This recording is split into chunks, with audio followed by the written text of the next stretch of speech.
Hello traders, कैसे हैं आप लोग। आशा करता हूँ आप लोग अच्छे होंगे। आपकी ट्रेडिंग जर्नी भी अच्छी चल रही होगी। देखिए, आज वीडियो में बात करेंगे तेजस नेटवर्क्स की। उसके बारे में कुछ हिडन बात बताऊंगा। ठीक है।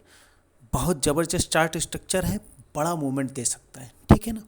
अब देखिए, मार्केट्स मोजो पे आप तेजस नेटवर्क का शेयर होल्डिंग पैटर्न देख रहे हैं। ठीक है। अब आप यहाँ क्या देख रहे हैं कि कंपनी का promoter with highest holding Panatone Finvest limited. ठीक है, 52.4%। आपको पता है 50% के ऊपर हिस्सेदारी होने पे कंपनी के पास कंट्रोलिंग स्टेक आ जाता है। ठीक है। पेनेटॉन फिनवेस्ट लिमिटेड कौन है।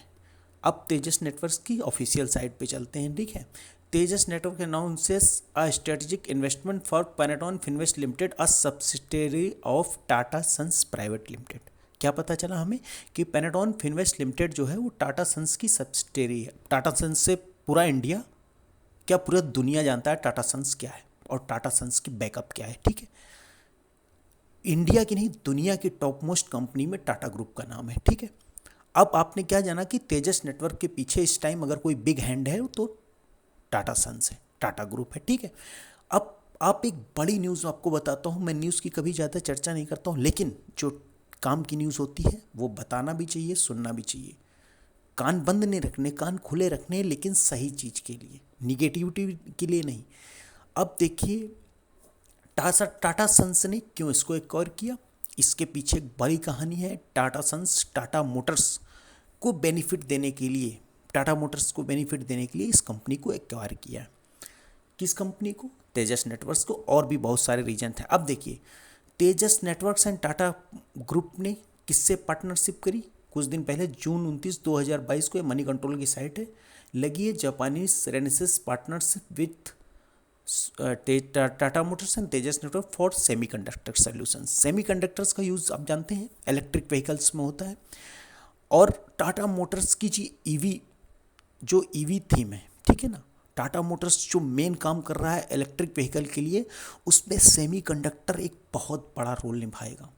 आपको अगर कुछ न्यूज़ पता है तो कुछ दिनों पहले सेमीकंडक्टर्स की कितनी मारा मारी थी। अगर आप न्यूज़ फ्लो को थोड़ा सा फॉलो करते हैं, सही न्यूज़ फ्लो को, तो आपको पता होगा सेमीकंडक्टर्स इलेक्ट्रिक फ्लो को, मतलब इलेक्ट्रिक फ्लो इक्विपमेंट में सेमीकंडक्टर्स के थ्रू ही इलेक्ट्रिक फ्लो बराबर काम इलेक्ट्रिक फ्लो होता है। ठीक है।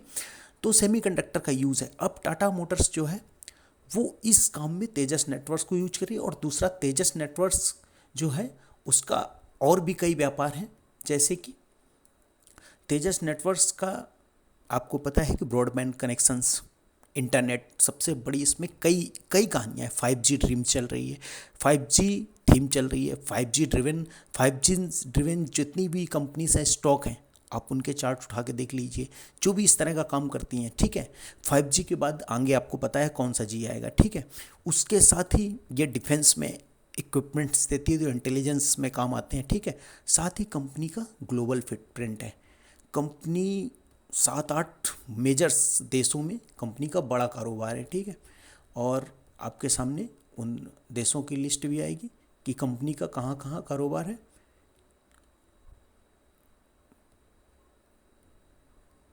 ये देखिए, कंपनी जियोग्राफिकल प्रेजेंस देख रहे हैं, USA, Mexico, Brazil, south Africa, Nigeria, यहाँ सब कंपनी का मतलब प्रेजेंस है। ठीक है। और साथ में जो सबसे बड़ा कंपनी को बेनिफिट मिल रहा है वो इस टाइम अपनी चाइना की तो बराबर थोड़ा बहुत होती रहती है। ठीक है। अपनी चाइना के साथ होने के कारण इस कंपनी को गवर्नमेंट की तरफ से जो जो ड्यूटीज़ या जो बैन्स लगेंगे उसका बेनिफिट हमको इस कंपनी में देखने को मिल सकता है। ठीक है। तो इस चीज़ को हमेशा याद रखिएगा। और ये देखिए आपके सामने, ये देखिए, competitive advantage. The government of India has issued new security guidelines which will restrict import of telecom equipment for certain countries from June 2021, which will be significantly reduce competition for the company. तो ये क्या कर रहा है इस company के लिए, competition को रिड्यूस कर रहा है। ये कंपनी इस कंपनी के फेवर में है, तो इस कंपनी की और बड़ी ग्रोथ होने की संभावना है। ठीक है। दूसरा, आपसे मैं ये गुजारिश करूँगा, रिक्वेस्ट करूँगा कि इस वीडियो को देख लीजिएगा, तो आपको और मेरा जो इसके आगे का जो मैं बताने वाला हूँ समझ में आएगा। मार्केट गिरावट में मैंने कैसे बनाया 300% रिटर्न, ठीक है। अब देखिए कंपनी का शेयर होल्डिंग पैटर्न एक बार और देखिए।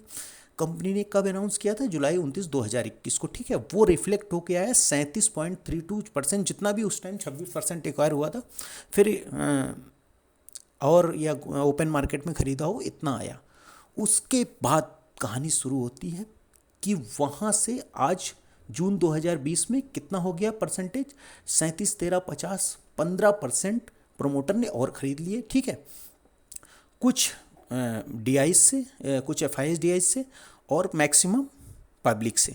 और ये टोटल जो भी है गवर्नमेंट, पहले भी देखिए पब्लिक के पास टोटल हिस्सेदारी थी, फिर चली गई प्रमोटर। आज कंपनी की कंट्रोलिंग स्टेट टाटा सन्स के पास है, ठीक है।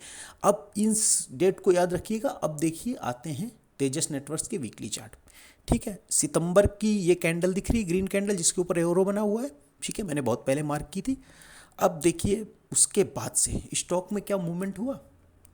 उसके बाद से आप देखिए स्टॉक में 1-2 हफ्ते पहले को छोड़ दें तो स्टॉक ने कोई मूवमेंट नहीं दिया। एक रेंज में करेक्शन करने के लिए करेक्शन कर रहा था, ठीक है। उस दौरान क्या हुआ, इसी अक्टूबर वाले क्वार्टर से लेके, ठीक है, दिसंबर में आया। इस दौरान भाई जुलाई अगस्त सितंबर का जो शेयर होल्डिंग पैटर्न आता है वो आपका जुलाई अगस्त सितंबर में आता है, सितंबर अक्टूबर नवंबर का दिसंबर में आता है। दिसंबर में ये हुआ। अब इस समय सितंबर से देखिए इस दौरान कोई भी स्टॉक में मूवमेंट नहीं हुई, प्राइस एक एरिए पे रेंज पे ट्रेड करता रहा। और इस दौरान हुआ क्या, इस दौरान प्रमोटर ने यहाँ जीरो होने के साथ यहाँ 52% हिस्सेदारी बना ली, ठीक है ना।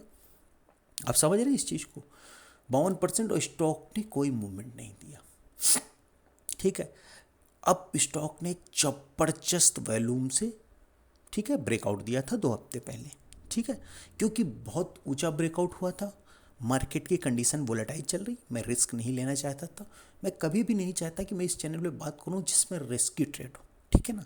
और हमेशा हम रिस्क मैनेज करने की भी बात करते हैं, ठीक है। स्टॉक मार्केट में अगर आप काम करना है तो आपको रिस्क मैनेज करके ही काम करना चाहिए, क्योंकि यहाँ पे कोई रूल नहीं है। अगर कोई कहता है यहाँ कोई रूल है तो यहाँ कोई रूल नहीं है। सिर्फ इसी कैंडल को एक बेरिश कैंडल अगले हफ्ते बना देती पूरा, तो कैंसिल हो जाता मूव ना, फिर एक अलग से एक्यूमुलेशन या मतलब एक कंसोलिडेशन मांगता, फिर स्टॉक ऊपर आता आपके सामने। मेरा एक कोट है, 1 candle can change your perception. इस चीज़ को हमेशा याद रखनी, एक कैंडल आपकी धारणा बदल सकती है। स्टॉक कैंडल की बात करूँ, ठीक है ना। तो अब देखिए, अब इसका आपको मैं डेली चार्ट दिखाता हूँ, ठीक है। डेली चार्ट में देखिए, आप देख रहे हैं ये एक पोल बना हुआ है, ठीक है, और ये बुलिश फ्लैग टाइप का पैटर्न बना के ये कंसोलिडेशन की कि इस कैंडल पे 21 सितंबर को इसने ब्रेकआउट दिया, ठीक है ना। अगर मार्केट की थोड़ी सी भी कंडीशन सही होती तो स्टॉक बड़ी तेजी से ऊपर जाता, ठीक है ना। फिर भी यही ये कंसोलिडेशन कर रहा है। इतना मूवमेंट लेने के बाद कोई खास करेक्शन नहीं हुआ, और करेक्शन हुआ तो देखिए एक कैंडल बनी ये वाली 1 सितंबर वाली, तो इसको बीट करने में कितने दिन लग गए, इसको पूरे 7, ये देख रहे हैं आपको करीब करीब 2 हफ्ते लगे, सिर्फ 6% मूवमेंट, और ये मूवमेंट तो अभी बाकी है। तो इसका मतलब क्या है, स्टॉक में स्ट्रेंथ है, ठीक है ना। और साथ में बुलिश फ्लैग पैटर्न का ब्रेकआउट है। अब देखिए जब मार्केट वोलेटाइल हो, ठीक है ना, तो हमेशा स्टॉप लॉस 2-3% ऊपर नीचे के रखते हैं। मैं चाहूँगा कि अगर मैं इसको कैसे ट्रेड करूँगा तो मैं इसको वीकली बेसिस पे ट्रेड करूँगा, ठीक है ना। मैं इस कैंडल के क्लोज पे, वीकली क्लोज आने पे 520, 519 के नीचे क्लोज हो जाएगी वीकली कैंडल, तो मैं निकल जाऊँगा। उसके बाद क्या होगा, उसके बाद पैटर्न फिर भी नहीं डिस्ट्रैक्ट होगा, लेकिन क्या होगा, मूव आना जो कैंसिल हो जाएगा, फिर कुछ दिन का कंसोलिडेशन होगा, फिर इस स्टॉक प्राइस ऊपर को ब्रेकआउट देगा, फिर काम होगा। लेकिन और ये भी मान लीजिए स्टॉक ऊपर ही जाएगा, उसकी संभावना सबसे ज़्यादा है। क्यों? क्योंकि अगर मेरा वो वीडियो जो मैं अब डिस्क्रिप्शन में देख लूँगा, दे दूँगा, वो आप देख लेंगे तो आपको समझ में आ जाएगा कि क्या पावर है। तो स्टॉक को अपनी नज़र पे रखिएगा, बिल्कुल ब्रेकआउट रिटेस्ट जोन के आसपास है, ठीक है ना।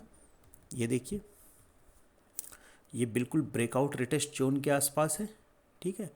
तो ये देखिए वो वीकली बनाया था, उसमें वीक वगैरह या जो भी है वैसे वो नहीं आता। तो ये देखिए बिल्कुल ब्रेकआउट रिटेस्ट जोन पे यहाँ तक आया था, ठीक है। फिर इसको आप धीरे धीरे जो तरीका मैंने बताया उस तरह से ट्रेड कर सकते हैं और स्टॉक की बड़ी तेज़ी से ऊपर जाने की संभावना है। अब देखिए इसका पावर क्या होता है जो शेयर होल्डिंग पैटर्न इंक्रीज होता है। ये देखिए मैंने कुछ दिन पहले करीब 1 से 1.5 महीने पहले इसकी चर्चा की थी, तुरंत मूव नहीं आया। बटरफ्लाई गांधीमती की इसमें भी सेम है। अब देखिए आपके सामने मैं इसका भी चार्ट लगा देता हूँ, ठीक है ना। बटरफ्लाई गांधीमती अप्लायंसेस, इसमें भी देखिए इन्वेस्टर ने होल्डिंग बढ़ाई थी ज़बरदस्त, देख रहे हैं 62% थी और इस सीधे 88, कितना हुआ करीब 26-27% हिस्सेदारी, 26% हिस्सेदारी बनाई, ठीक है ना। इतना होने के बाद जून 2022 में, जून 2022 का में ये चीज़ आई थी, ठीक है ना। अप्रैल मई जून उसमें जो ये हिस्सेदारी बढ़ाएगी उसका जून 22 में वाटर। अब देखिए वहाँ से स्टॉक ये यहाँ इस दौरान बढ़ाया गया शेयर होल्डिंग पैटर्न, ठीक है ना। यहाँ सब एक्यूमुलेशन हुआ, ठीक है, प्राइस ट्रैपिंग हुई। इसके बाद बड़ी तेज़ी से जब भी इस तरह के प्राइस फॉल होता है तो ये समझ लीजिए तुरंत नहीं रिकवर होता, उसको बहुत टाइम चाहिए, लेकिन प्राइस तुरंत ऊपर आया। अब देखिए इसके बाद बहुत सारी कैंडल एक ही स्थान, और यहाँ कहीं मैंने ये वीडियो जिक्र किया था 10 अगस्त के आसपास या यहीं पे कहीं पे जिक्र किया था। उसके बाद मार्केट में इतनी गिरावट हुई, स्टॉक कहीं भी गिरा नहीं, आज ब्रेकआउट दिए। तो ये पावर होता है जब प्रमोटर कभी भी बाई करता है। वो स्टॉक जिनमें मेरा मेन काम है प्रमोटर होल्डिंग पे काम करना, मैक्सिमम, और स्ट्रेंथ पे काम करना, ठीक है ना। स्ट्रेंथ पे काम करना और प्रमोटर होल्डिंग पे काम करना। आप इतना बड़ा रिटर्न कमा सकते हैं, आप सोच नहीं सकते इस स्ट्रेटजी से। स्टॉक को नज़र पे रखिएगा, ये भी मैंने बता दिया, और जिस पे बात की दोनों में बड़ा मूवमेंट होने की संभावना है। और जब भी कोई काम करिए तो हमेशा रिस्क मैनेज कीजिए। ओके दोस्तों, आपको वीडियो अच्छा लगा हो तो चैनल को सब्सक्राइब कीजिए, शेयर कीजिए, लाइक कीजिए। Thank you.